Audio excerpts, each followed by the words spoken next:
Baiklah, Belarus mengalah. Tapi kalau awak fikir ini sudah berakhir, percayalah, belum lagi. Sebenarnya tidak. Jangan percayakan saya. Biar saya jelaskan. Apa yang saya maksudkan, sudah tentu, ialah ultimatum Zelensky kepada Belarus minggu lepas. Berhenti membantu Rusia dengan serangan drone ke atas Ukraine, atau kami akan menghalang anda secara fizikal daripada membantu. Presiden Ukraine cukup baik hati untuk memberi 7 hari bagi mendapatkan jawapan. Mungkin benar-benar keliru, kerana ia bukan tarikh akhir 2 minggu. Lukashenko lebih baik hati lagi dan menjawab hanya dalam 3 hari. Walaupun kita baru mengetahui tentang situasi itu semalam. Sistem yang digunakan oleh Rusia kini telah dimatikan. Walaupun sama ada ia benar-benar dimatikan atau hanya dimatikan sementara, mungkin akan memanjangkan drama ini.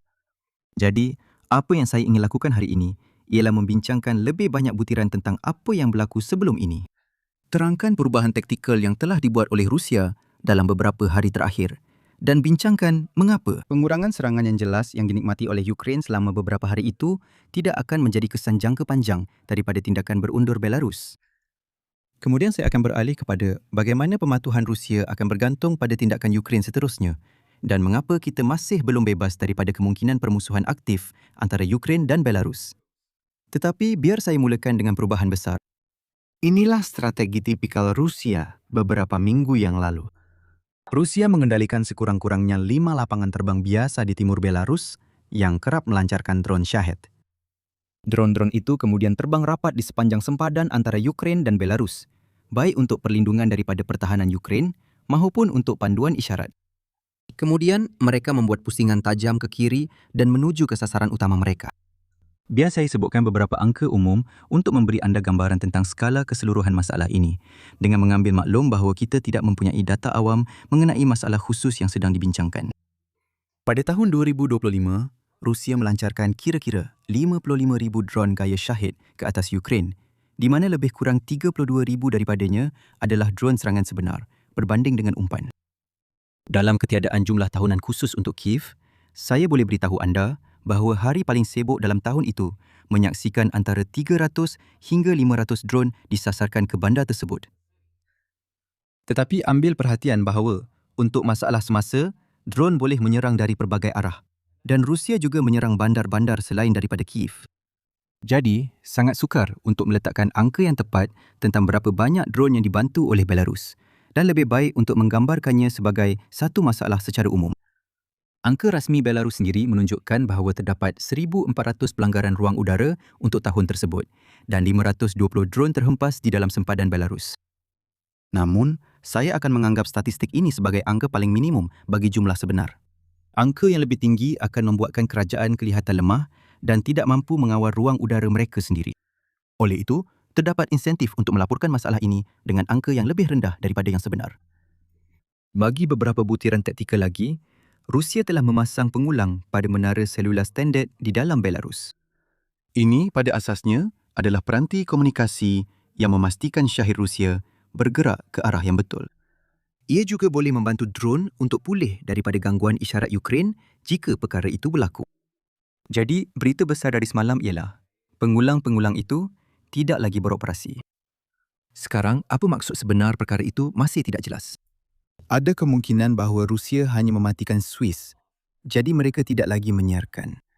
Ia juga mungkin bahawa Rusia telah membongkarnya atau sedang dalam proses berbuat demikian. Apapun, kesan jangka pendek adalah jelas.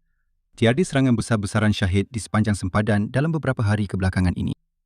Untuk membuat spekulasi tentang apa yang berlaku di belakang tabir, Belarus telah menyedari ancaman yang semakin meningkat daripada drone jarak sederhana Ukraine dan membuat kesimpulan bahawa kemungkinan tindakan ketenteraan secara langsung terhadap Belarus adalah terlalu tinggi. Perkara yang menarik di sini ialah Lukashenko nampaknya telah meyakinkan Putin untuk bersetuju dengannya. Sehingga beberapa hari lalu, tidak jelas sama ada Kremlin akan menggunakan kekuatan terhadap rakan kongsi negara kesatuan mereka untuk memaksa Ukraine bertindak atau berdiam diri. Satu tafsiran di sini ialah Rusia sebenarnya tidak mempunyai kuasa tawar-menawar berbanding Belarus untuk memaksa dasar yang mereka inginkan. Ada juga kemungkinan bahawa Kremlin bimbang tentang kestabilan kerajaan Minsk dan sebarang ketidakstabilan tambahan akibat serangan Ukraine mungkin tidak menguntungkan mana-mana pihak dalam negara kesatuan itu. Sudah tentu akan ada keraguan bahawa Belarus dan Rusia berhasrat untuk terus mematuhi dalam jangka masa panjang. Itulah sebenarnya tafsiran pihak pembangkang Belarus, yang pada masa yang sama mengeluarkan laporan bahawa Lukashenko sedang bersiap sedia untuk menyertai perang. Untuk lebih jelas, itu mungkin benar-benar berlaku. Walau bagaimanapun, sebagai makluman, Kremlin menafikan bahawa terdapat sebarang tekanan ke atas Belarus untuk turut serta. Tetapi kita perlu berhati-hati di sini, kerana insentif adalah untuk pihak pembangkang membuat kerajaan kelihatan sama sekali tidak munasabah, berbanding hanya kebanyakannya tidak munasabah. Semua yang ditunjukkan oleh laporan itu sendiri ialah Belarus telah meningkatkan perbelanjaan pertahanan dan pengambilan askar, yang bukanlah langkah yang mengejutkan apabila anda mempunyai perang besar di sempadan anda, dan Ukraine tidak lama dahulu menunjukkan bahawa ia mempunyai keupayaan untuk menceroboh Kursk. Tiada apa-apa di sini yang menunjukkan sesuatu yang akan berlaku dalam masa terdekat, seperti yang pernah dibimbangkan oleh pentadbiran Biden sebelum pencerobohan bermula. Jadi sekali lagi, ini kekal sebagai satu kebimbangan yang mungkin, tetapi laporan itu bukanlah sesuatu yang sepatutnya banyak mempengaruhi pendapat anda. Kita kembali beri tumpuan kepada pengulang. Saya ada sebut sebentar tadi bahawa penurunan mendadak serangan drone melalui koridor utara itu tidak akan bertahan lama. Biar saya jelaskan maksud saya secara umum. Katakan pengulang itu hanya dimatikan.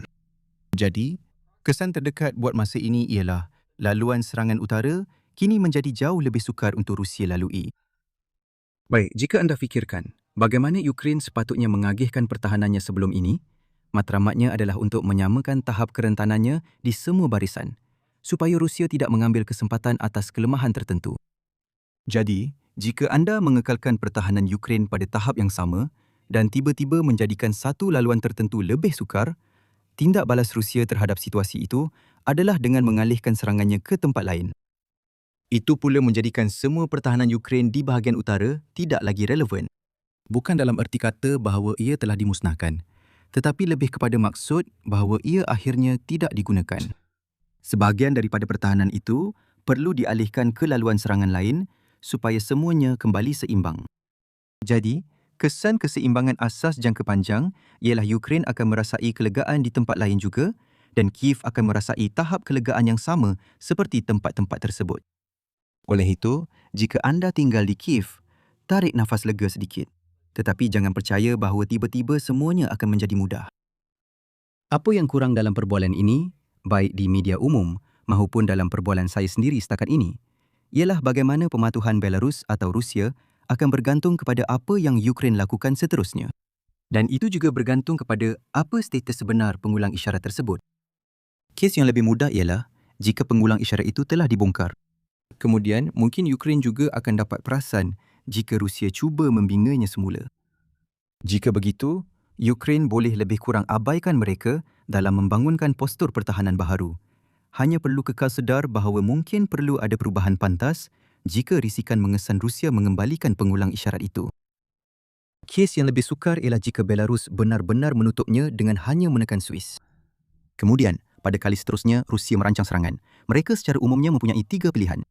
1. Menyerang di tempat lain. 2. Menyerang laluan utara tanpa pengulang. Dan 3. Menyerang laluan utara dengan pengulang dihidupkan semula.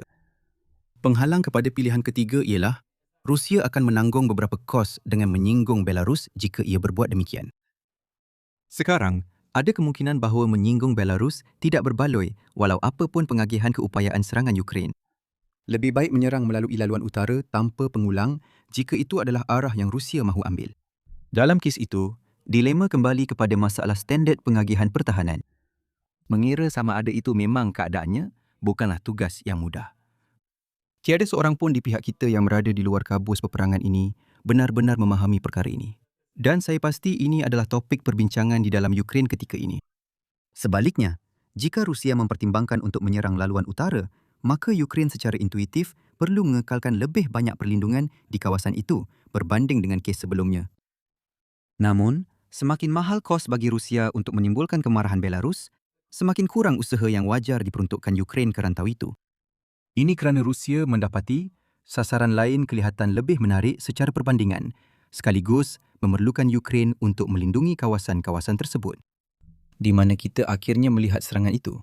Dan sama ada pengulang akhirnya kekal senyap bergantung kepada sama ada kawasan utara itu benar-benar terdedah pada malam tertentu.